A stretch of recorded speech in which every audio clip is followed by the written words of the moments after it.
할렐루야. 오늘 또 주의 이름으로 축복합니다. 오늘 피곤한 육체지만 또 배움에 있어서 하나님의 뜻을 알고 확신한 일에 과하여서 세상 살면서 승리하기 위해서 우리 주님은 가르쳐 지키게 하라 하셨고 말씀에 확신하게 거하라 말씀하셨습니다. 오늘 힘드실지만은 주의 성령께서 힘주실 줄 믿습니다. 우리 이 시간에 찬송가 314장 부르겠습니다. 내 구주 예수를 더욱 사랑 엎드려 비는 말 들으소서. 내 진정 소원이 내 구주 예수를 더욱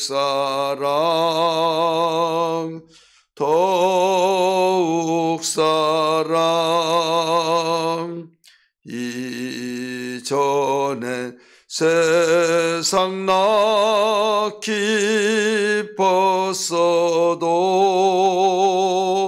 지금 내 기쁨은 오직 예수.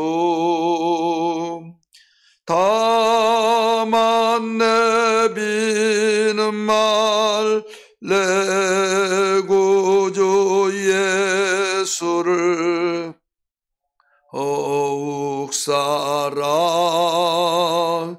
더욱 사랑 이 세상 떠날 때 찬양하고 숨질 때 하는 말 이것일셈. 다만 내비는 말 내 구주 예수를 더욱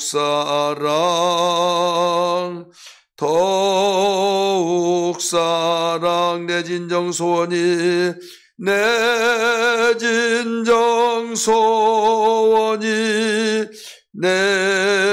구주 예수를 더욱 사랑 우리 함께 기도합니다. 기도하실 때 주님, 단순한 지식들 전달 속에서 우리가 하나의 이론에 불과한 그런 시간이 아니라 그 말씀이 생명되어서 우리를 지배하고 다스리고 우리를 움직여 일생에 후회 없고 복된 말씀으로 인도를 받는 우리 마음이 뜨겁고 우리의 마음이 새롭고 우리 마음이 정말 주님의 마음으로 닮아가는 능력의 말씀이 되어지게 달라고.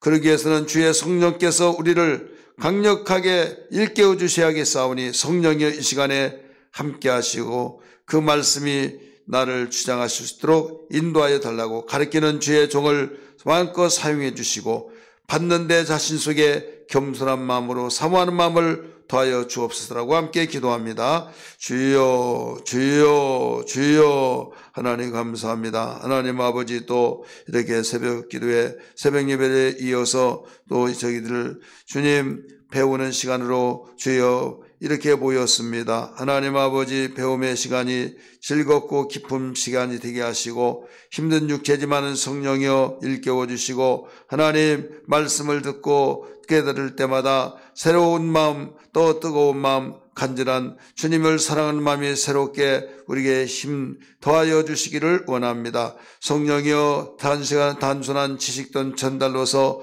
있어지는 그 시간이 아닌 하나님 말씀이 우리의 심령 속에 심겨지는 레마의 말씀으로 주어지도록 도와주옵소서.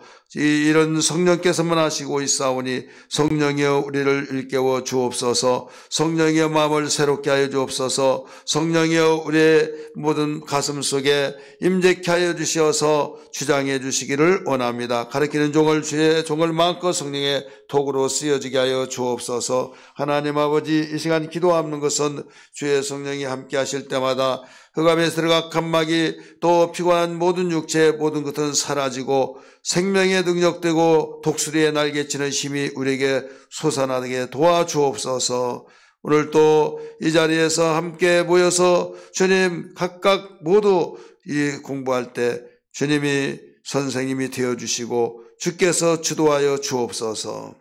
예수님 감사합니다. 오늘 또 저희들 시작 부분 성서대학을 시작하게 하시고 또 말씀을 대하게 하심을 감사합니다. 주의 성령이 함께하여 주옵소서. 예수님 이름 받들어 기도하옵나이다. 아멘. 우리 교재 52페이지입니다. 교재 52페이지. 우리 10번 인자의 교훈과 배척당함. 배척 우리 쓰시기 바랍니다. 배척. 우리 10원 우리 공부하면서 진행하면서 주제 파악이란 말이 있잖아요. 매우 중요한데 어떻게 흘러가고 있는가를 먼저 알으셔야만 합니다. 그래서 여러분이 이 내용이 흐름을 모르시면 이거 항상 개관을 보시면 돼요. 개관이 있잖아요. 우리 46페이지 한번 보실까요? 46페이지.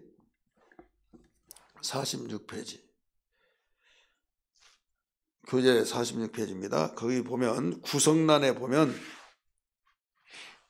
우리 넷으로 나눠지잖아요. 넷으로. 인자의 소개와 출현, 이게 A번이에요. 쉽게 말해서 인자의 사역과 섬김, 이게 B번이고 인자의 교훈들과 배척당함, 이게 C번입니다. 오늘 우리가 배우게 되어질 내용이에요. 그 다음에 마지막의 구성이 인자의 십자가의 죽으심과 부활, 이게 이제 D번이 되겠죠. 그래서 이 큰 번호가 여기에서 구성란에 속한다. 이걸 기억하시면서 이렇게 지금 흘러가고 있다. 이것을 꼭 참고를 하시기 바랍니다. 우리 1번 우리 같이 봅니다. 1번 읽습니다. 시작. 누가는 예수님의 사역에 의미심장한 전환점과 함께 그를 향한 배척입니다. 배척이 더 커지는 것을 기록한다. 누가복음 9장 51절에서 11장 54절까지 기록되고 있어요. 그 예번 예수님은 자신의 헌신을 보여주시며 헌신을 가르치신다. 헌신을 보여주면서 가르친다. 그래서 그 헌신은 우리 가르치는 것이 말로 가르친 거 있고 몸으로 가르친 거 있죠. 그래서 우리 몸으로 가르친 것은 우리에게 더욱 생동감이 있고 말로 가르친 것은 그 생동감이 좀 거기에 떨어지죠. 그래서 말로 가르치고 몸으로 보이고 이것같이 좋은 교육이 없어요. 그래서 부모는 항상 걸어다니는 교과서다 이런 말이 있잖아요. 항상 가까이 있는 사람들이 그에게서 더 많이 배울 걸로 아는데 더 많이 배우지 못한다. 그 이유는 뭐 때문에 그러냐? 바로 보여주는 헌신도가 약해서 그렇습니다. 그러나 어떤 이는 나는 세상에서 우리 어머니 아버지를 가장 존경한다. 이런 분이 있잖아요. 이 사람은 그 말 한마디 속에 그 가정에서 부모는 자녀들에게 헌신도를 보여준 거죠. 항상 흐트러짐이 없이 웃을 때는 같이 웃고 울 때도 같이 울고 둥글 때는 같이 둥글고 또 내가 위치에서 지킬 건 철저히 지키고 모범이 되어지고 그래서 걸어다니는 교과서다 이렇게 가르쳐 줬어요. 그 다음에 봅니다. 여기서 예수님께서 승천하실 기약이 차감해 예루살렘을 향하여 굳게 결심하시고 여기 보면 예수님은 예고된 배신과 죽음과 부활을 통해서 그 일을 완성시키기 위해서 정해진 운명을 따라서 예루살렘을 향하신 겁니다. 예수님은 전지하신 분이잖아요. 내가 예루살렘에 가면 나를 붙잡아서 나를 죽일 것이다. 여러분, 그걸 알고 가는 사람이 누가 있겠습니까? 오히려 나를 잡기 위해서 내가 오늘 죽는 날이다 그러면 피해서 가려고 했던 것도 다른 길로 가지 않겠어요? 그러나 예수님은 왜 그런 걸 알면서도 갔느냐? 그 간 이유는 예수님이 오신 목적을 이루기 위해서. 어떻게 보면 그걸 모르고 가는 것이 더 당할 때는 당할지라도 편할지 몰라요. 그러나 주님은 알면서도 가셨다는 것은 오히려 더 강하고 담대함이 없이는, 하나님께 대한 헌신이 없이는 갈 수가 없다. 이걸 기억하면서 우리가 항상 헌신은 우리가 분명한 사실을 알 때 헌신한 겁니다. 그냥 이것인가 저것인가 긴가민가 할 때는 헌신할 수가 없어요. 내가 분명하게 바로 이 일만은 위해서 내가 태어났다. 이 일을 위해서 내가 여기 왔다. 이 일을 위해서 내가 뜻을 두고 있다. 그런 분명한 사실에 대한 것은 우리가 헌신하고, 어떤 일에 있더라도 힘들지만은 힘들지 않고 보람을 느끼는, 이걸 알 수가 있죠. 주님은 이런 마음을 가지기 때문에 배척이 더 커질수록 오히려 흔들리지 않고 하나님께 기도하면서 나갔습니다. 우리 교훈 한번 같이 읽을까요? 1번 시작. 제자들의 헌신한 삶에는 배척이 따른다. 그들조차도 하나님의 나라에 들어갈 수 있도록 도와야 한다. 2번째, 헌신은 뒤돌아보지 않는 것이다. 자, 헌신에는 뭐가 따라요? 배척이 따른다. 배척을 따르면 미흡잖아요.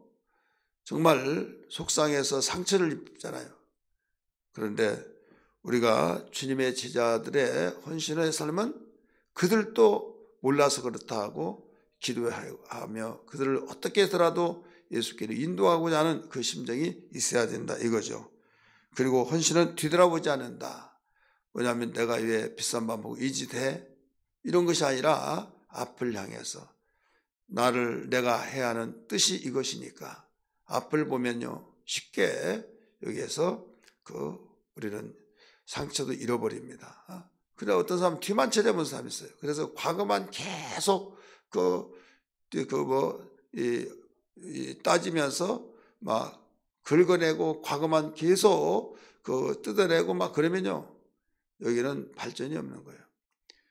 이 정권이 한번 바뀌면요 막 과거를 다 까놓고 막 저기 하다 보니까 맨날 혼란이 오잖아요. 미래지향적이란 건 뭐예요? 그렇게 한다고 해서 또 해결된 거 뭐가 있습니까? 인간이 하는 일에는 완전한 것이 없어요.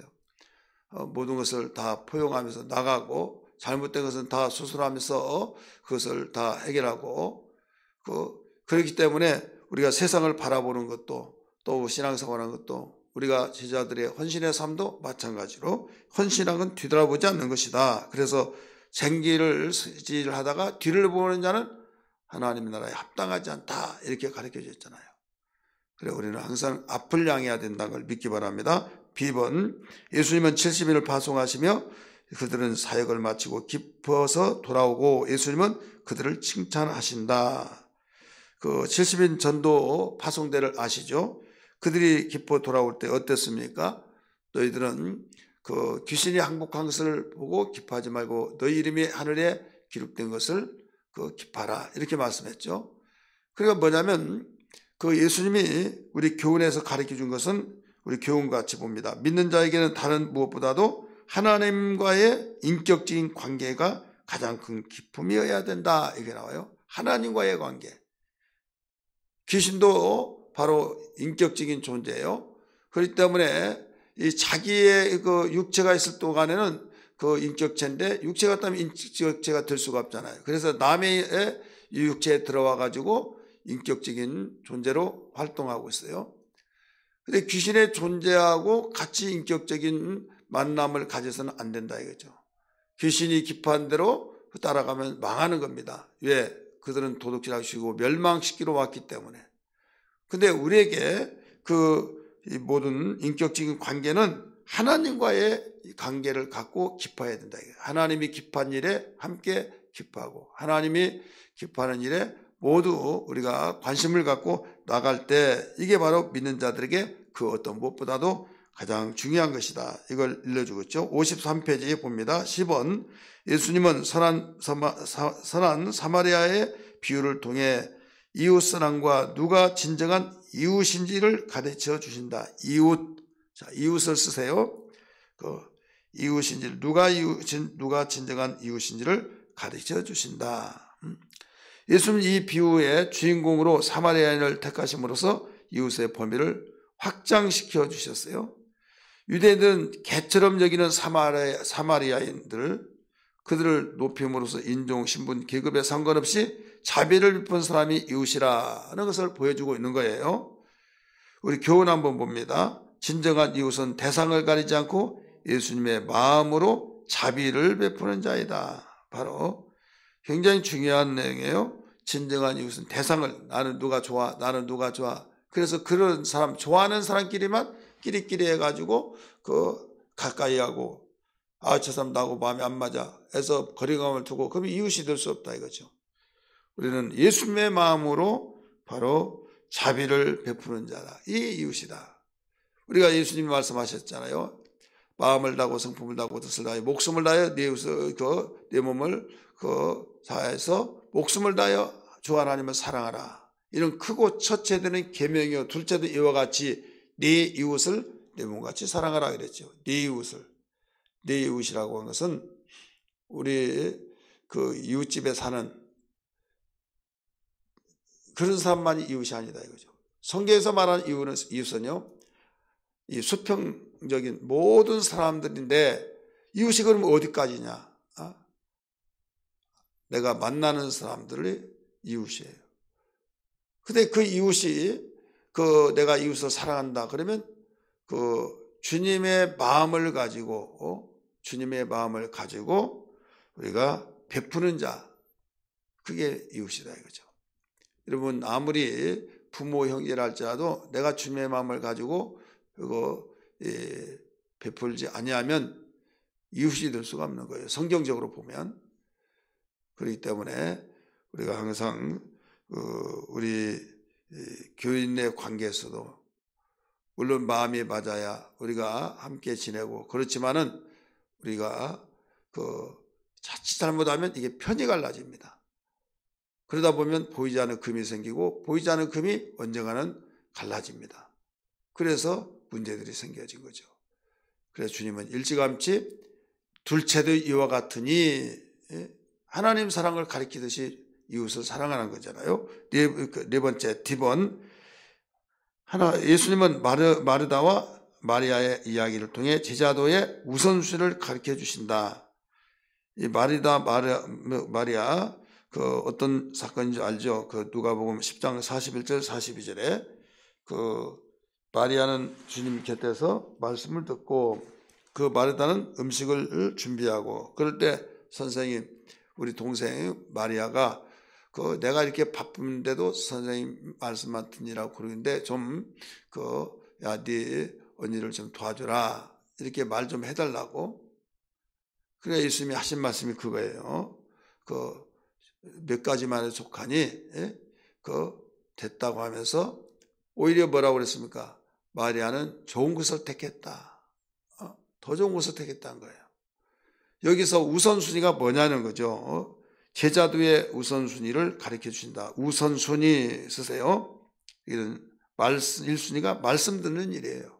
두 번째는 봉사하는 일이고, 말씀을 듣지 못하고 봉사한다 그러면 그 봉사가 온전하지 못할 때도 있어요.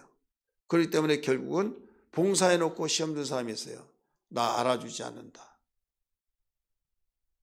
나 알아주지 않고 너무 섭섭하다. 이렇게 생각하는 사람이 생각할 때가 있다 이거죠. 인간의 속성은 나를 알아주기를 원하잖아요. 그런데 예수님은 뭐라고 그랬어요? 말씀 속에서 이걸 가르쳐 주셨어요. 내가 하는 일을 구제할 때도 왼손이 하는 걸 오른손이 알지 못하게 하라. 그리고 네가 하나님께 하는 것도 알아라 이거죠. 심지어는 예수님이 이런 말씀을 가르치셨어요. 네가 초청을 하되 우리가 대부분 품앗이 하는 거 있잖아요. 내가 사줬으면 내가 대접을 받았으면 나도 언젠가는 산다. 그리고 내가 사지 않으면 나중에 구설수에 오르죠. 아, 그 사람 노랭이 같고 그 사람은 여보 어쩌면 그렇게 한 번도 안 사냐 막 그러잖아요. 그리고 그 자리에 가기가 부담스러우니까 아예 나는 사줄 힘이 없다라고 하면 안 가는 거죠. 그럼 또 안 온다고 또 뭐라고 하죠. 그래서 이런 부분에서 예수님은 네가 대접을 하면 그 사람이 또 너를 대접한다. 그러면 품앗이 했다. 그걸로 끝난다 이거죠. 그래서 길거리 다니는 이런 저런 갚을 길이 없는 사람을 대접하라. 그래야만 그들은 너를 갚아 품앗이 하지 못한다. 그래야만 하늘에서 상급이 있다. 이렇게 가르쳐 줬잖아요. 그러니까 우리를 여기서 이 봉사하는 것도 나를 알아달라고 한 것은 여러분 내가 나를 알아서 칭찬했다. 그러면 상을 이미 다 받아버렸다 그랬잖아요. 어떻게 이런 내용을 아느냐. 말씀을 들음으로 안다 이거죠. 그래서 말씀을 듣고 또 봉사하는 거. 그래서 말씀을 듣는 것을 1순위, 그 다음에 봉사는 차순위 이렇게 생각하면 되겠습니다. 그래서 제자도의 예수님의 제자에 가는 길은 제자들이 우리가 생활하는 것은 항상 우선순위를 예수님이 가르쳐 주셨다는 걸 볼 수 있어요. 교훈같이 봅니다. 제자도의 가장 중요한 요소는 우선적으로 예수님의 가르침에 귀를 기울여야 하는 것이다 설명했죠. 10번 예수님은 기도와 순종과 사랑을 가르치신다. 예수님이 가르친 주기도에서 여기서 말씀하신 거예요.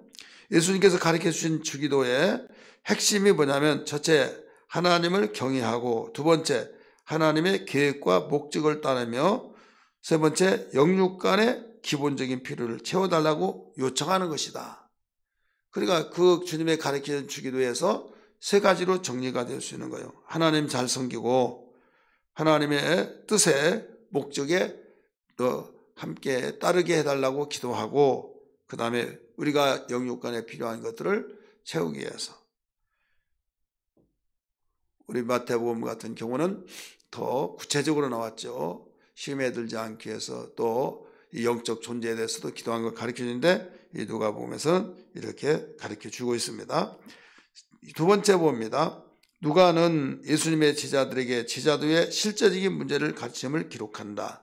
실제적인 문제들을 가르치고 있는데 제자들에게 예를 들어서 탐심에 대해서 충성, 회개, 또 겸손할 것에 대해서 제자들이 어떻게 살아야 하느냐, 어떤 길을 가야 하느냐 이런 면에서 또 물질에 대해서 용서에 대해서 섬김, 더 나아가서 감사에 대해서 재림에 대해서 구원 같은 실제적인 문제에 대해서 가르쳤다. 이것을 여기서 발견할 수 있죠. 이게 누가복음 12장 1절에서 19장 27절까지 내용이 이런 내용으로 가르쳐졌다는 거예요.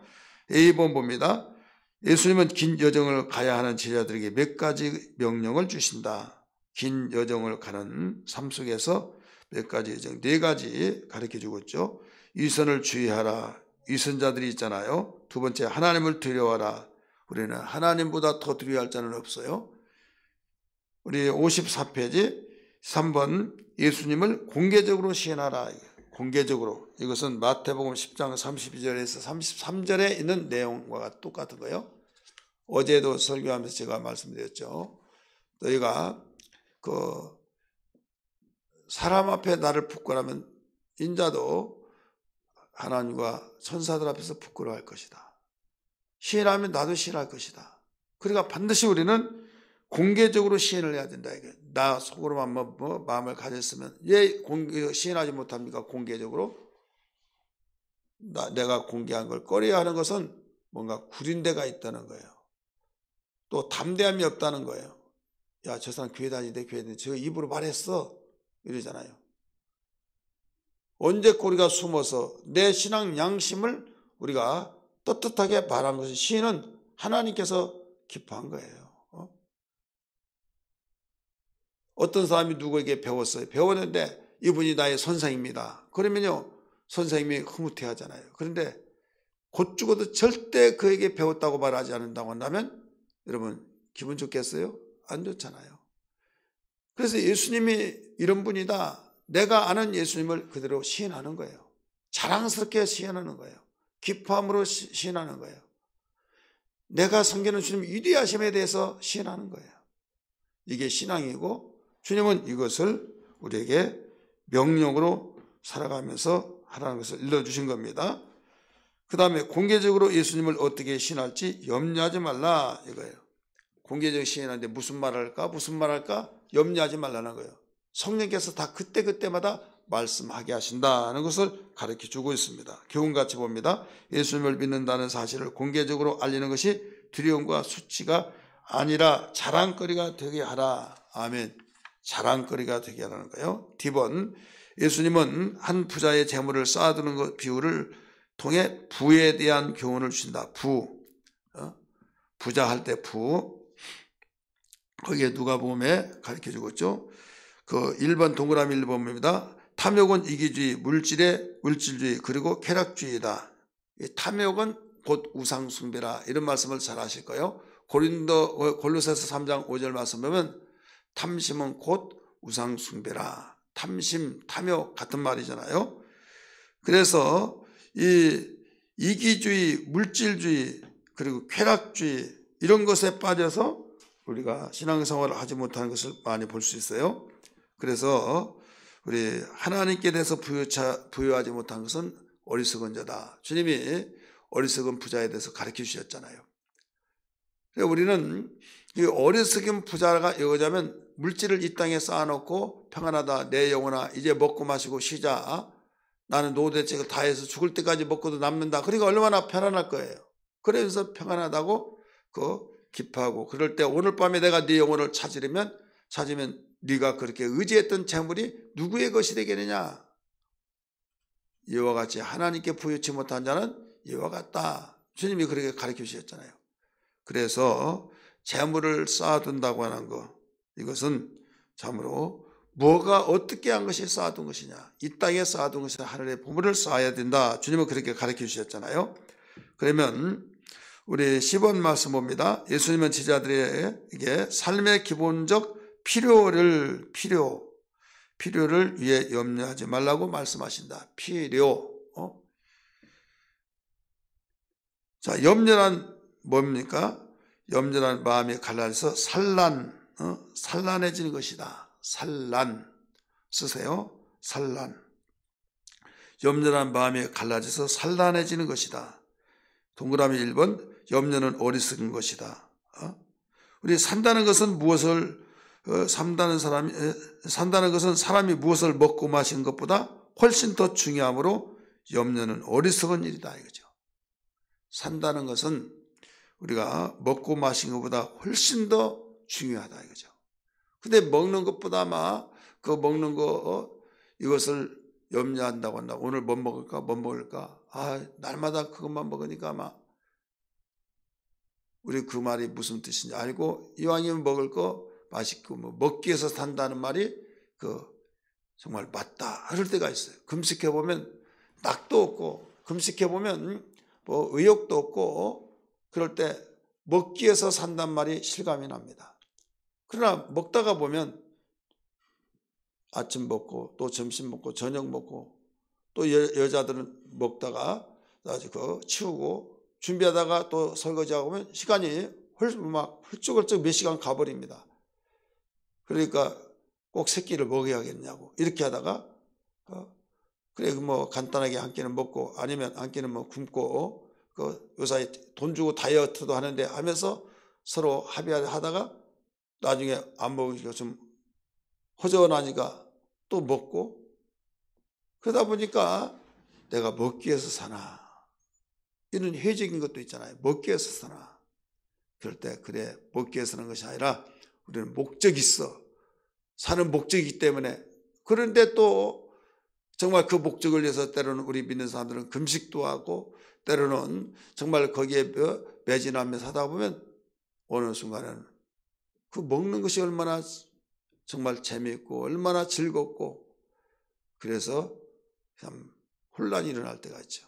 그러나 성경은 말하기를 이 혼란할 때 산란될 때 여기에서 알아야 할 것이 주님은 우리가 먹는 것에 목적이 있는 것이 아니라 우리가 사는 것이 목적이 있다. 근데 어떻게 하면 사느냐? 이것을 일러주고 있다 이거죠. 두 번째, 염려는 쓸데없는 일이다. 염려는 상황을 베풀 수 없으므로 쓸데가 없다 이거죠. 상황을 바꿀 수가 없다 이거죠. 염려는. 염려한다고 해서 상황 바꾸면 다 염려라고 하죠. 염려한다고 해서 해결된 것도 아니라 우리 염려를 어떻게 해결하느냐? 우리는 해결하는 방법이 있다 이거예요. 그 방법을 따라서 하면 되어진 걸 믿기 바랍니다. 세 번째, 염려는 신실하지 못하는 일이다. 염려하다 보면 이런 생각 저런 생각 막 다 복잡해지죠. 염려하는 것은 이방인의 태도로 믿음이 없는 행동을 표현한다. 이렇게 주님이 가르쳐 주셨어요. 무엇을 먹을까, 무엇을 마실까, 무엇을 입을까, 이건 다 이방인들이 구하는 것이라. 그러니까 이방인들이 믿음이 없는 행동을 표현하고 있다고 주님은 말씀하셨다 이거죠. 그래서 우리의 최고의 필요는 옳은 일에 대해서 걱정하는 겁니다. 한번 따라서 합시다. 최고의 필요는 옳은 일에 대한 걱정이다. 옳은 일. 정말 옳은 일에 대해서 염려하라는 거예요. 이방인들과 같이 먹고 입고 마시고 거기 때문에 염려하면 또 그렇게 한다고 해서 해결된 거 아니에요. 네가 열심히 일하면 거기에 먹는 거 따라와. 예수님이 뭐라고 했습니까? 공중에 나는 새를 보라. 그리고 공중에 나는 새를 보라 할 때 사람들은 야, 공중에 나는 새 아무것도 안 하잖아. 우리가 일 하나도 안 하고 주님이 다 먹여주셔. 이렇게 생각하는 사람이 있어요. 여러분 성경을 바로 봐야 해요. 공중에 나는 새가만 있습니까? 공중에 나는 새가 그냥 즐거워서 막 날아다닙니까? 아니에요. 일하기 위해서 날아다닌 거예요. 일하기 위해서. 가지에 앉아서 지지배배 하는 것이 지금 노는 거지. 공중에 나는 그 새는 지금 목적지를 두고 날아가는 겁니다.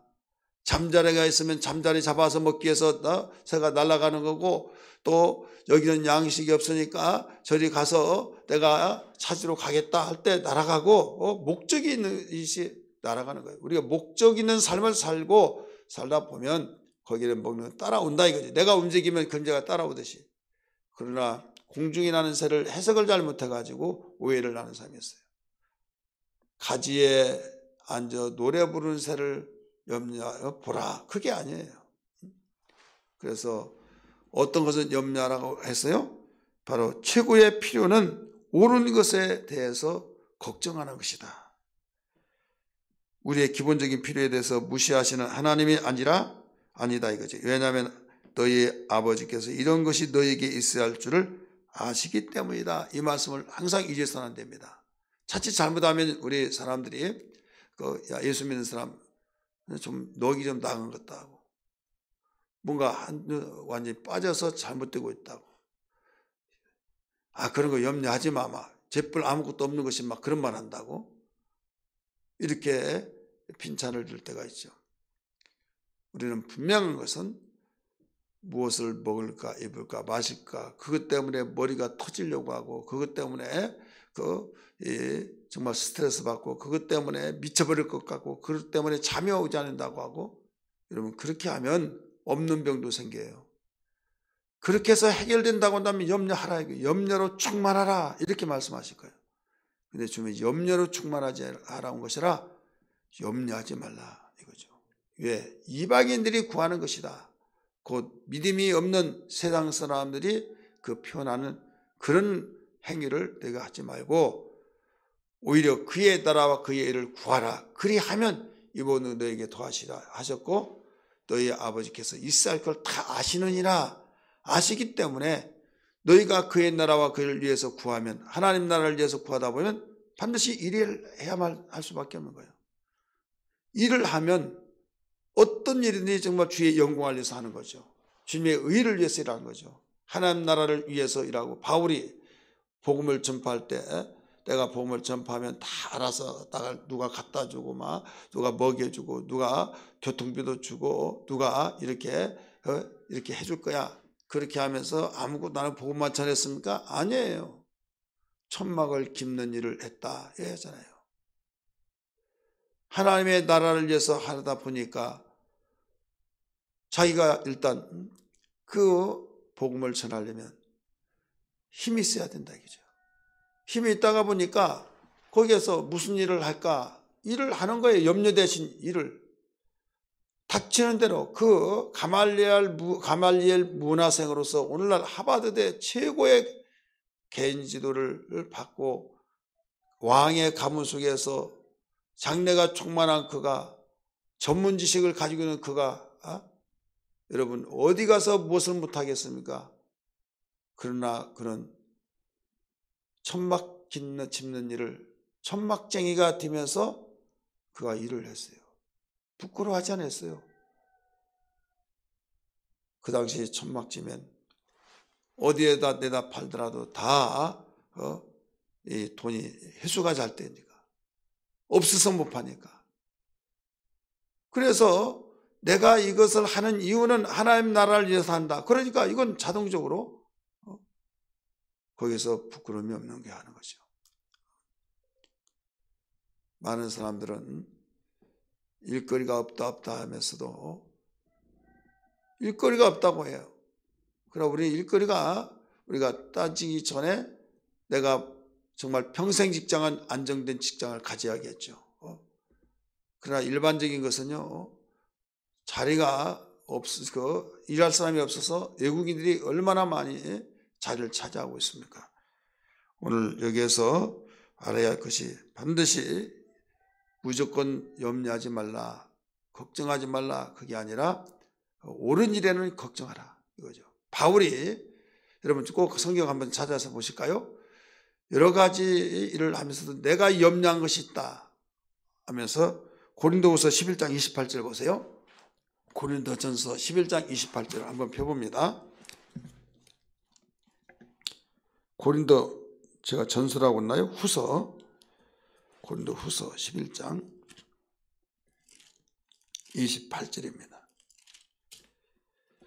같이 읽습니다. 시작. 이 외의 일을 고사하고 아직도 날마다 내 속에 눌리는 일이 있으니 곧 모든 교회를 위하여 염려하는 것이라. 염려했어요, 안 했어요? 했잖아요. 교회를 위하여, 모든 교회를 위하여 염려하는 것이라. 자, 교회는 주님의 몸된 교회로서 거기에서 하나님 말씀이 증거되고 말씀을 양육하고 또 우리가 교제하고 더 나아가서 하나님의 나라를 사모하여 훈련시키고 온전한 사람을 되기 위해서 그 모든 힘을 기울여서 모든 온 정성을 쏟고 하나님 나라를 위해서 집중되어지는 그곳이 교회다 이거죠. 그러니까 이 모든 교회를 위해서 염려한다. 이런 옳은 일이잖아요. 그러니까 그 교회를 생각할 때 잠이 오지 않고 막 믿음이 없어서가 아니라 하나님은 이것을 바로 원하신다 이거죠. 우리 오해 없기를 바랍니다. 교훈 한번 같이 봅니다. 교훈 1번, 그리스도인은 염려를 기도로 바꾸며 먼저 하나님의 통치를 받는 일에 주력해야 된다. 인생의 복은 물질에서 찾을 수 있는 것이 아니라 하나님을 사랑하고 섬기는 데서 찾을 수 있다. 이 교훈 굉장히 중요한 내용입니다. 여러분 여러분 표시를 하고 잊지 않았으면 좋겠습니다. 염려는 아까 처방이 조금 있으면 제가 말씀드린다고 한 이 내용이에요. 우리 염려는 기도로 바꾸는 거예요. 기도로 바꿔서 해결해 나가야 된다. 우리 복은 물질에 있는 것이 아니다. 복은 하나님을 사랑하고 섬기는 데 있다. 그래서 복 받으려면요, 하나님 등지려고 하는 사람은 아예 복과 단절하는 사람은 똑같은 거예요. 복 받기를 원하면 거기에 복 받는 비례는 하나님을 사랑하고 섬기는 일이 많으면 많을수록 복이 많아지고 적으면 적을수록 복은 없었습니다. 하나님과 등지면 복은 그걸로 끝나버립니다. 아니, 하나님 등지지 않고 불신자들도 예수 믿지 않은 이방인들도 막 잘 살고 복 많이 받았는데요. 여러분, 복이라는 건 복의 근원이신 하나님께로부터 흘러나와야만 됩니다. 믿으시길 바랍니다. 그래서 천대까지 계속 흘러나가는 거예요. 그래서 불신자들이 잘 되고 그것은 오래가지 못한다. 그걸 알고 우리는 항상 주님이 가르치신 복의 개념을 바꿔야 될 줄 믿습니다. 55페이지 D번 봅니다. 예수님은 재림에 관한 교훈과 제자도와 심판에 대해 말씀하십니다. 재림에 관한 교훈과 제자도와 심판, 재림과 그 다음에 교훈, 제자의 삶과 심판에서 말씀했다고 말씀하셨어요. 10번 같이 읽습니다. 예수님은 무화과나무의 비유와 안식일의 병고침, 천국의 확장 비유와 이스라엘의 심판에 대해 말씀하신다. F, 예수님은 잔치의 비유를 통해 몇 가지 교훈을 주신다. 1번 동그라미 1번입니다. 교만은 우리를 이기적으로 만들기 때문에 늘 겸손하라. 2번 겸손은 우리에게 복을 준다. 그러므로 늘 다른 사람에게 필요에 민감하라. 늘 다른 사람의 필요에 민감하라.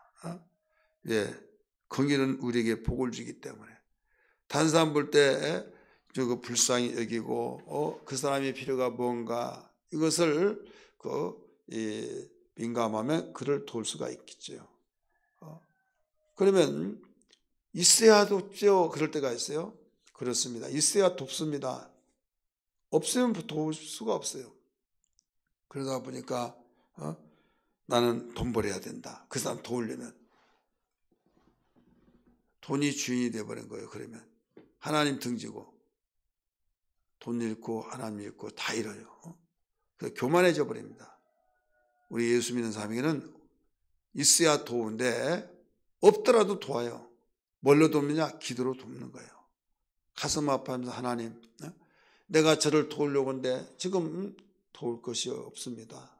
그럴 때 도우려고 찾아보면 내가 내 마음이라고 하면서 따뜻한 말 한마디로 그에게 이루해 주면서 조그만한 것이라도 주면서 그 다음에 기도를 진지하게 해주고 뜨겁게 불쌍히 여기서 해주면은 그러면서 우리가 마음과 마음끼리 영혼과 영혼끼리 모두 통하는 것이 있잖아요. 하나님께서 그걸 기쁘게 받으시고 긍휼을 복을 낳게 되세요. 왜? 심으니까 심는 대로 갚으신다고 그랬잖아요. 왜 긍휼은 복이냐? 긍휼한 마음이 있으면 벌써 그를 돕고 돕는 것이 심고 심으면 거두고 하나님은 씨를 뿌린 자에게 거두게 하신 것이지 그냥 뿌리지 않고 거둔 것을 판단하면 악한 자라고 성경은 가르치고 있어요. 우리 교훈 봅니다. 진정한 긍휼은 우리의 베풀음에 되갚을 수 없는 자들에게 베푸는 것이다. 아까 말씀드렸죠. 진정한 긍휼은 우리에게 베품에 대해 되갚을 수 없는 품앗이 할 수 없는 자들에게 베푸는 것이다. 우리 주님이 설명했던 내용이에요. 10번 봅니다. 예수님은 잃은 것들에 대한 비유를 통해 잃은 자들에 대한 하나님의 심정을 가르치신다. 심정, 하나님의 마음을 가르치신다 이거예요. 여기에 그 세 가지 비유 있잖아요. 누가복음 15장에 보면 잃은 양의 비유, 드라크마, 잃은 드라크마의 비유, 탕자의 비유. 여기에서 무엇을 우리에게 일러주고 있는가 하면 그 하나님의 심정은 잃었던 것을 찾았을 때 그 기쁨을 가리키고 있는 거예요. 여기에서 100마리 양 중에서 한 마리를 잃어버렸다. 몇 프로예요? 바로 1%예요. 1%이기 때문에 1%이기 때문에 이건 아주 적죠. 뭐 한 마리쯤이냐 마음 아프지만은 그래도 이렇게 할 수 있죠. 10개 중에서 한 개를 잃어버렸다. 몇 프로예요? 10%예요. 두 아들 중에서 하나를 지금 잃어버린 심정으로 애타게 기다리다가 돌아왔을 때 찾았다는 죽었다가 살아났다는 그 기쁨 몇 프로예요? 50%예요. 그래 1%가 되든 10%가 되든 50%가 되든 잃어버린 걸 찾았다고 하는 그 심정이 하나님의 심정이다. 그래서 여기에 그 예수님이 이런 것들에 대한 비유를 통해서 우리에게 하나님의 심정을 가르쳐주고 있다는 것을 일러주고 있는 겁니다. 우리 교훈같이 봅니다. 잃어버린 자를 찾는 아버지의 우선순위가 우리의 우선순위가 되어야 된다. 그래 아버지의 마음을 우리에게 아버지의 심정을 가지고 있는 것이 우리가 복이다. 이것이 정상적이다. 그런데 아버지의 마음이 없는 것은 대부분 사람들은 죄졌다. 그러면 뭐에 대해서 윤리와 도덕적인 거 여기에 대해서만 치우치고 관점을 그렇게 보잖아요. 그런데 내가 다른 사람 볼 때는 정말 잘하고 정말 성실하고 정말 이렇다. 그런데 내 신앙은 내가 제일 잘하잖아요. 누구에게 예언받아가지고 지적받아가지고 거기에서 회개하려고 하기 전에 하나님의 말씀을 비추면서 이런 공부를 통해서 이 성경은 우리를 비춰준 거울이잖아요. 과거를 비춰주고 현재를 비춰주고 미래를 비춰주고 그래서 하나님 말씀에 의해서 나를 비춰볼 때 찔림이 되어지고 깨달아지고 그럴 때 회개하는 거죠. 다른 일을 볼 때 정말 잃어버렸을 때 아버지의 심정이 없었다. 셀장으로서 나에게는 목사로서 또 우리 기관장으로서 내가 전도하려고 하는데 정말 아버지의 심정이 없다. 그러면 주님 나 죄인입니다. 나의 완악하고 교만하고 사랑이 없는 마음을 용서해 주옵소서. 이게 정말 깊이 있는 신앙이에요. 그렇기 때문에 말씀을 알지 못하면 아버지의 마음을 알지 못하잖아요. 자기 마음 가지고 나는 하늘 두고 땅을 두고 맹세하지만 나는 한치의 부끄럼도 없어. 주님이 너 웃기지 말아라. 이거예요. 그래서 우리는 항상 우리 여기에 잃어버린 그 비유에서 아버지의 심정을 이야기하고 있다. 그래서 아버지의 심정을 안다고 한다면 큰아들이 심통부려서 그 아버지의 마음을 기롭게 하지는 않았을 것이다. 이겁니다. 예수님은 부자와 나사로 이야기를 통해 천국과 지옥의 실제를 보여주신다. 실제. 우리 그 사건 너무 잘 아시잖아요. 56페이지 봅니다. 실제. 그러면 뭐가 실제냐 이거예요. 어떤 사람은 비유다 이렇게 말하는데 예수님이 실제적인 사건을 이 비유로 가르쳐 주신 겁니다. 그에게 비유로 말하여 그렇게 하지도 않았어요. 예수님이 그런 말씀하셨어요. 그런 사건을 예수님은 말씀하시는데 한번 봅니다. 뭐가 실제인지. 첫 번째 실제, 죽음 이후의 세계에 대한 첫 번째 사실. 죽으면 천국 아니면 음부에 간다. 죽으면 천국 아니면 음부, 지옥에 간다. 두 번째, 죽음 이후의 세계에 대한 두 번째 사실. 뚜렷한 의식이 있다. 불에 던져서 어뜨거 막 고통당하고 그것은 야 그렇게 느껴질 수 있을까? 그러면 어떻게 사냐? 이런 사람이 있어요. 느낀다는 거죠. 느끼니까 고통이 느끼지 않으면 무슨 고통이겠습니까? 분명한 사실이다 이거죠. 고통. 세 번째 이후의 사실은 뭐냐면 죽음 위에서는 운명이 영원히 고착되어 있고 바꿀 수 없다. 한번 그 속에 들어가면 다시 나올 수 없다 이거죠. 영원히 거기에서 산다 이거죠.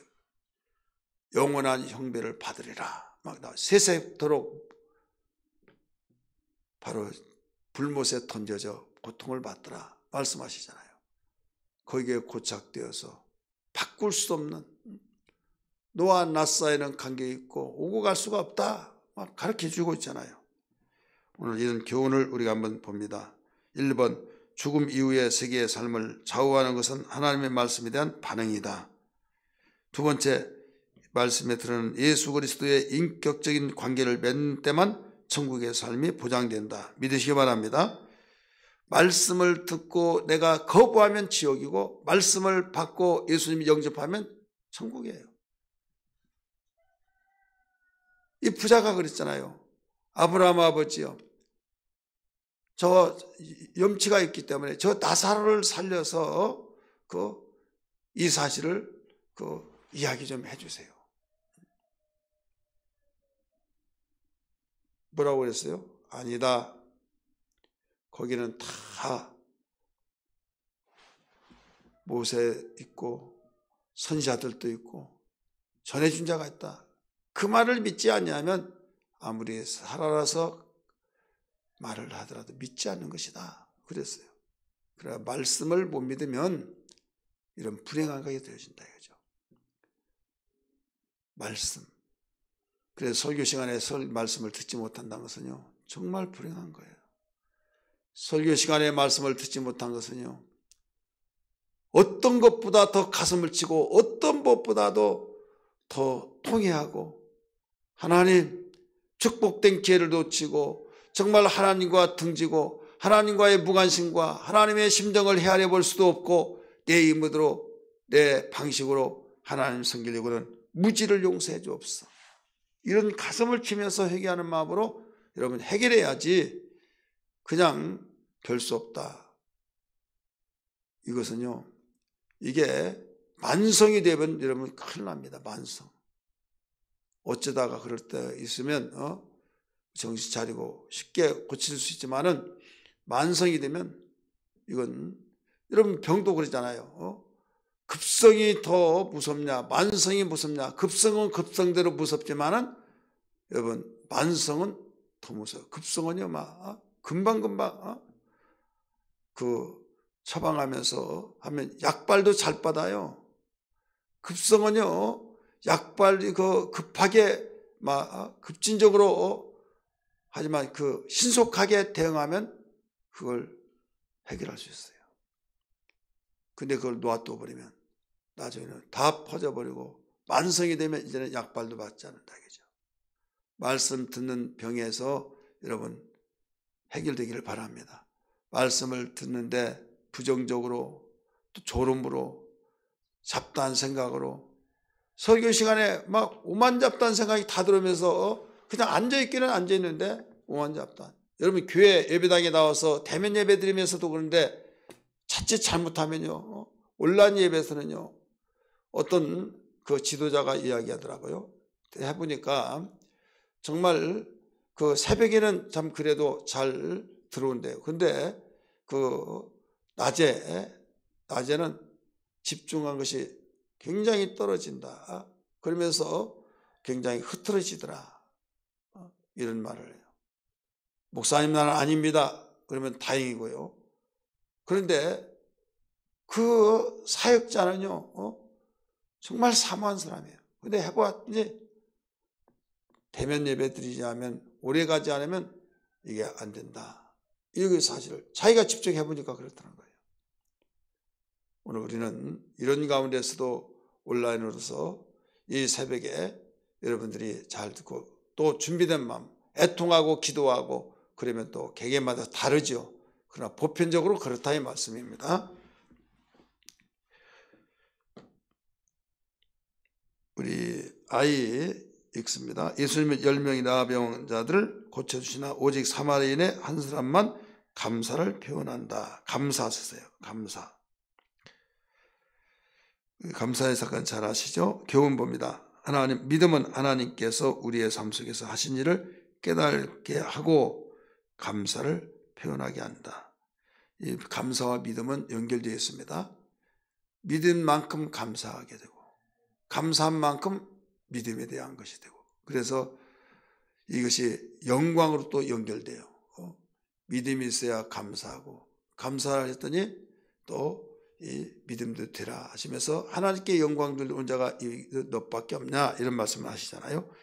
제2보입니다. 예수님은 억울한 과부의 재판장의 비유를 들어 기도 쓰세요. 기도에 대해 가르쳐 주신다. 기도. 하물며 하나님께서 그 밤낮 부르짖는 택하신 자들의 원한을 풀어주시지 않으시겠느냐? 그들에게 오래 참으시겠느냐? 말씀하셨죠. 57페이지 우리 교훈 봅니다. 모든 제자들에게는 그들의 필요를 하나님이 채우실 것을 믿으며 포기하지 않고 끈기 있는 기도하는 것을 요구한다. 그러나 몇 번 주여 주시옵소서 안 된다고 포기하지 말고 끈기 있게 바로 하라는 거죠. 낭망치 말고 기도할 것을 비유로 가르쳐 가라사대 이렇게 나오잖아요.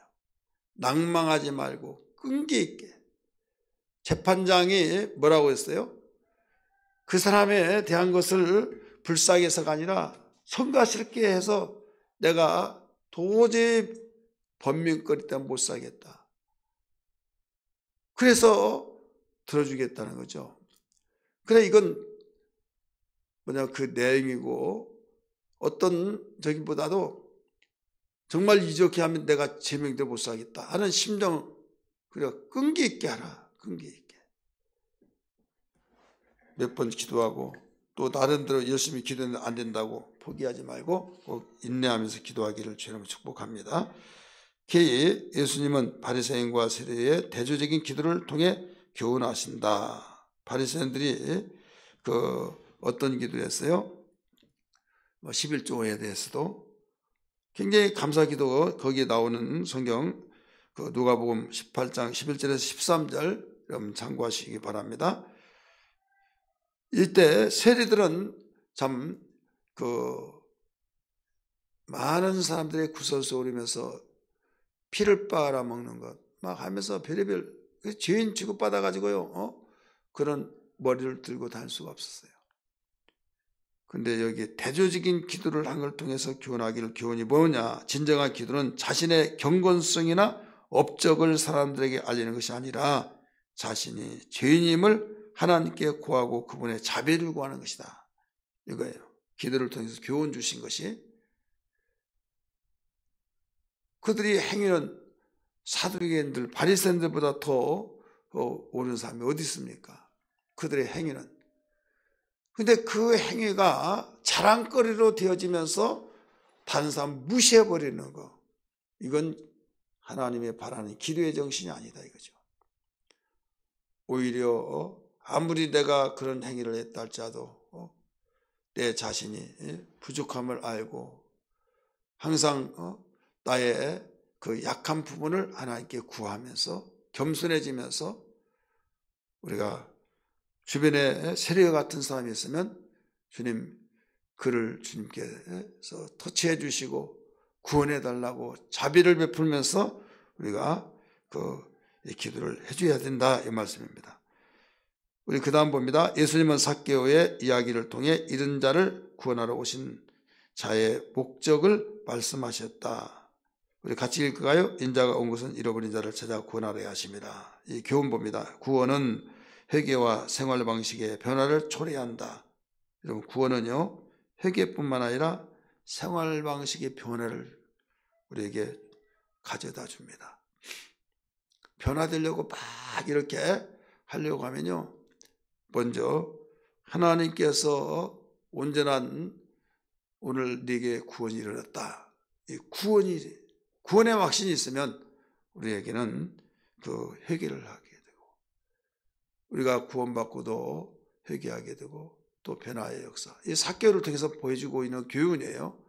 내가 토색한 것이 있으면 재산의 절반을 나눠주고 또 이 가난한 사람에게 나눠주겠습니다. 토색한 3, 4배를 내가 갚고 재산을 팔아서 내가 절반 팔아서 나눠주겠습니다.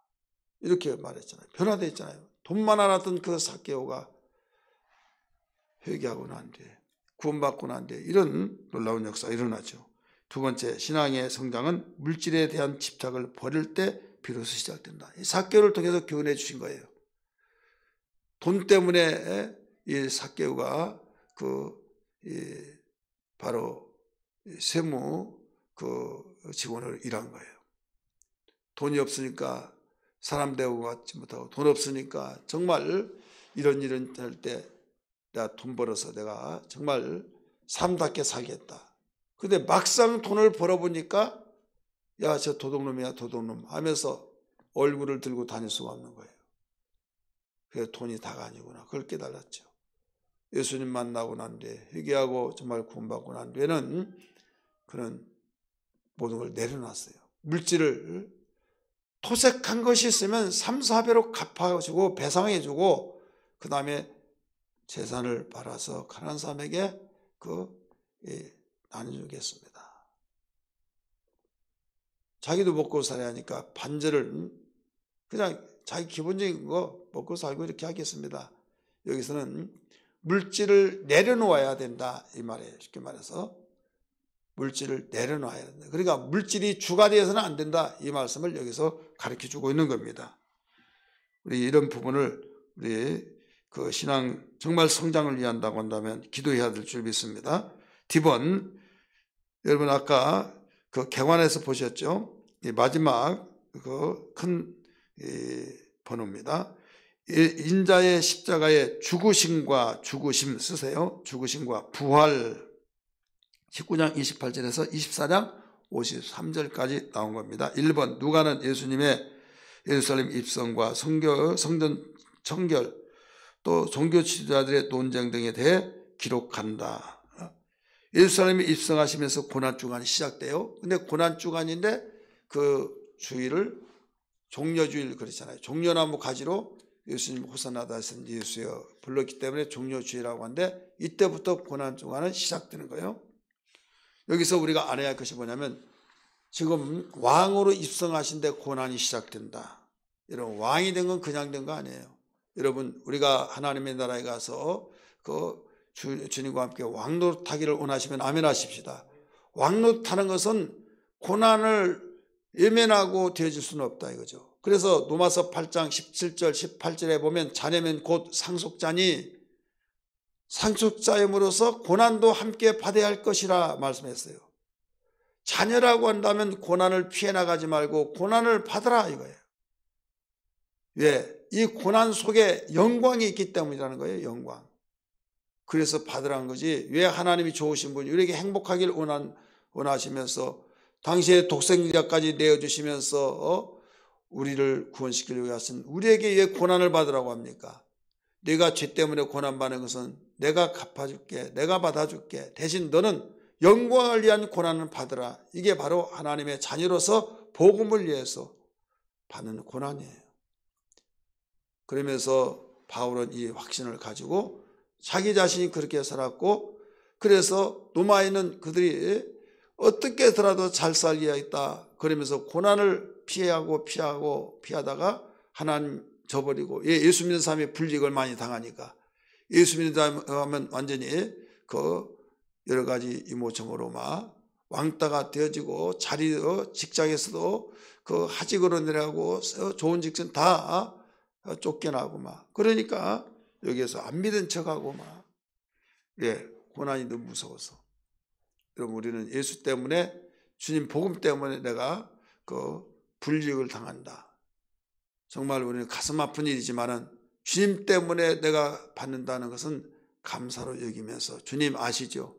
나 너무 상하지만 주님 그래도 주님이 나와 복음을 위해서 고난받는 것을 기쁘게 여기라고 하셔서 주님 감사합니다 하면서 이것이 하나님 나라를 상속자로 기업을 이어받을 자에게 있는 것은 영광을 위해서는 이건 감사할 일이죠. 당연한 일이죠. 현재의 고난과 장차받을 영광을 좋게 비교할 수가 없다라고 말씀하신 것을 우리가 생각지 않는다고 한다면 고난을 감당할 수가 없는 거예요. 피해 나가고 싶죠. 저부터도 피해 나가고 싶죠. 그러나 기도하면서 이 생각을 간직하고 이 생각을 붙들고 기도하고 이 말씀을 되새기면 우리는 기도하면서 감당할 줄 믿습니다. 할렐루야.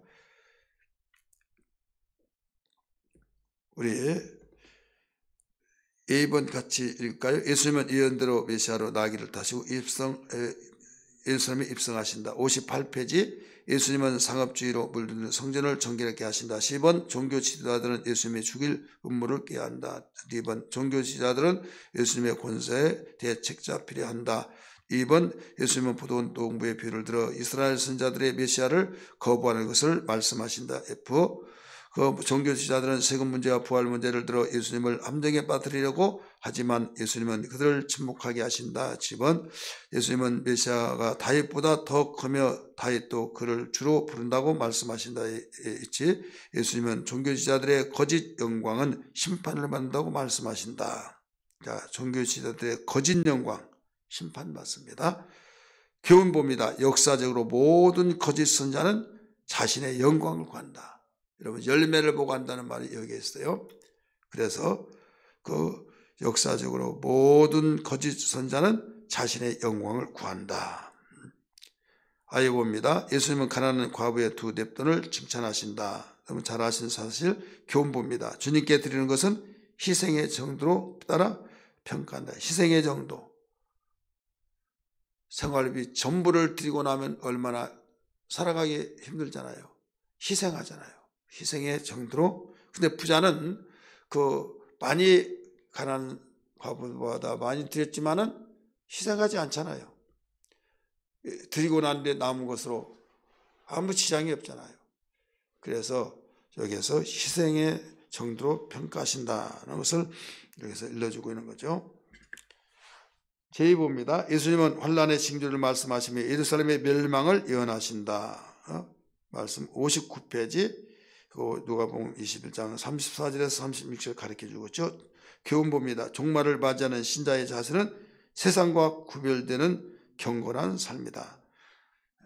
우리가 종말신앙은 우리가 세상과 구별된 경건의 삶을 사는 것이 종말신앙입니다. 자, 내일 모든 세상이 끝이 난다고 한다면 어떻겠습니까? 열심히 일하고 나 돈 모은다 아니면 내가 이렇게 해서 내 목적을 이룬다 세상에 관한 모든 관심을 놓치지 않고 끝까지 이런 말 하잖아요. 내일 전쟁이 온다 할지라도 종말이 온다 할지라도 그 사과나무를 심으라. 정말 내일 종말이 오는데 내일 그 세상이 끝나는데 사과나무 심는 사람 있을까요? 솔직하게 한번 인용 많이 하잖아요. 그 내용. 정말 사과나무 심느냐? 전쟁이 난다고 한다면 나는 이해해요. 전쟁. 왜? 전쟁은 끝나면 나중에 세계가 되잖아요. 전쟁은. 그러니까 전쟁에는 반드시 나중에 내가 되돌아온다 그런 여운이 남잖아요. 그러니까 나부터도 심어요. 근데 온다면 종말이라는 것은 세상 끝나버리는 거예요. 저는 안 심습니다. 왜? 오는데 왜 있습니까? 끝난데 모든 세상이 다 끝나버리는데 주님은 그걸 가르쳐주고 있는 거예요. 좋은 명구다고 해서 명언이라고 해서 막 여기저기 하면서 나도 하면서 막 인용하고 그 말에 매료되는 것 같고 그런데요. 실제로 여러분 한번 생각해 보세요. 심는가? 안 심잖아요. 대신 오늘을 우리가 지금 임종이 왔다 할지라도 미래가 있기 때문에 내세가 있기 때문에 육체 있는 동안에 심어서 썩을 육체를 심어서 썩지 않을 것을 거두기 때문에 우리는 성실하게 말씀에 의지해서 살아가는 것. 이걸 주님은 가르쳐 주셨어요. 그래, 경건하게 살아야 된다. 이거예요. 세속에 물들지 않은 것이 경건이죠. 야고보서 1장 27절을 여러분 적고 여러분 꼭 읽어보세요. 경건에 대해서 가르쳐 주셨어요. 경건은 고아와 과부를 환난 가운데서 돕고 자기를 지켜 세속에 물들지 않는 것이라 이렇게 가르쳐주고 있잖아요. 이런 삶을 사는 것이 이게 바로 심는 겁니다. 그럴 때 이것을 주님이 갚아주시는 거예요. 세상은 그렇지 않잖아요. 끼리끼리 모이기 위해서 내가 정말 고아와 과부를 그들과 가까이 하면 그 사람 수준 레벨을 알아. 그래서 정말 불쌍하고 안 되는데도 불구하고 그 사람은 더 소외당하게 되죠. 주님은 그렇게 말씀하지 않았다. 이걸 여기서 일러준 거예요. 2번, 누가는 주님의 고난과 죽음에 대해 기록한다. 쭉 보시면서 우리 교훈을 봅니다. 기도는 하나님의 뜻을 내 뜻에 끼워 맞추는 것이 아니라 내 뜻을 아버지의 뜻에 굴복시키는 것이다. 세상 이방인의 기도는 어떻습니까? 내 뜻에 하나님의 뜻을 끌어다가 끼워 맞추는 거예요. 근데 그게 기도가 아니라 내 뜻을 하나님의 뜻에 끼워 맞추는 거예요. 자, 하나님의 뜻을 끌어다가 내 뜻에 맞추는 것이 기도가 아니라 내 뜻을 하나님의 뜻에 맞춰서 그렇게 하게 해달라고. 그게 응답받는 기도고 주님이 가르쳐준 기도고 오늘날 기도가 얼마나 이방인들과 같은 기도했다고 하는데 그 내용을 보면 자기의 뜻은 그대로 놔두고 하나님의 뜻을 성경이 어디 나왔지 찾아가지고 그 합리화시키면서 이렇게 성경도 말했지 않느냐고 이런 식으로 하면서 끼워 맞춰서 성경 보는 사람은 그런가 보다 하지만은 하나님은 중심을 보시고 하나님은 정확하게 그걸 보고 계세요. 그래서 하나님의 말씀을 듣지 않고 하나님의 말씀을 알지 못하면 어떻게 이렇게 할 수 있느냐? 할 수가 없잖아요. 그래서 하나님 말씀을 배워야 된다. 하나님의 뜻이 무엇인지 알아야 된다. 하나님의 말씀은 하나님의 뜻은 하나님의 말씀 속에 있어요. 하나님의 말씀 속에 있고 하나님의 그 생각 속에 있고 하나님의 의지 속에 하나님의 모든 뜻이 다 담겨 있는 거예요. 말씀은 하나님의 뜻이요 하나님의 생각이 있고 하나님의 의지가 담겨 있기 때문에 하나님 말씀을 잘 들어야 된다. 그러면 그 말씀을 따라서 기도하는 거죠. 말씀의 뜻대로 기도하는 거죠. 이것은 무슨 기도냐? 하나님의 뜻대로 이루어지기를 기도하니까 내 뜻하고는 상반되잖아요. 그렇지만 내 뜻을 포기하고 하나님의 뜻을 이루기 위해서 모든 것을 드려지는 삶 속에서 기도가 되어지기 때문에 여기에서 온전히 우리 하나님은 일하시고 기뻐하신 걸 믿기 바랍니다. 우리 예수님이 배신한 거 2번 거기에 우리 교훈 60페이지 거기를 표시를 해놓으세요. 60페이지 계속되는 경고의 귀를 기울이지 않으면 실패는 불가하다. 거기까지 오늘 하고 마치겠습니다. 우리 함께 기도하겠습니다. 하나님, 주님이 가르쳐준 기도 오늘 교훈해 주시기를 기도는 하나님의 뜻을 내 뜻에 끼워 맞추는 것이 아니라 내 뜻을 하나님의 뜻에 굴복시킨 것이 기도라고 했사오니 이런 기도가 되게 하여 주옵소서. 우리 함께 기도합니다. 하나님 감사합니다. 오늘도 이와 같이 제대로 배웠습니다. 하나님 아버지 모든 아버지의 거룩한 말씀들을 배우면서 오늘 마지막 정말 우리가 기도가 어떻게 해왔는지를 살펴봤습니다. 내 뜻에 맞춰 하나님의 뜻을 맞추는 그런 식의 기도가 아니라 하나님의 뜻에 내 뜻을 굴복시키고 정말 하나님의 뜻에 맞춰 뜻대로 이루어지기 위해서 기도하는 것이 진정한 주님이 가르친 기도라는 걸 알았사오니 하나님 기도를 통해서 하나님이 기뻐하시고 하나님이 일하시고 보좌가 감동되어지고 하늘문이 열려지게 도와 주시옵소서. 영광 받아 주시기를 원합니다. 예수님 감사합니다. 오늘 또 주님 피곤한 육체를 이끌고 이렇게 공부에 임하여 말씀을 배우게 하심을 감사합니다. 우리 사랑하는 모든 성도들을 기억하여 주시고 오늘의 한날 시작할 때 피곤치 않도록 샘 주시고 기쁨을 주시고 평안을 주시어서 즐거운 복된 날 되게 하여 주시옵소서. 예수님 이름 받들어 기도합나이다. 아멘. 우리 하나님께 영광의 박수 올립시다. 수고들 했습니다.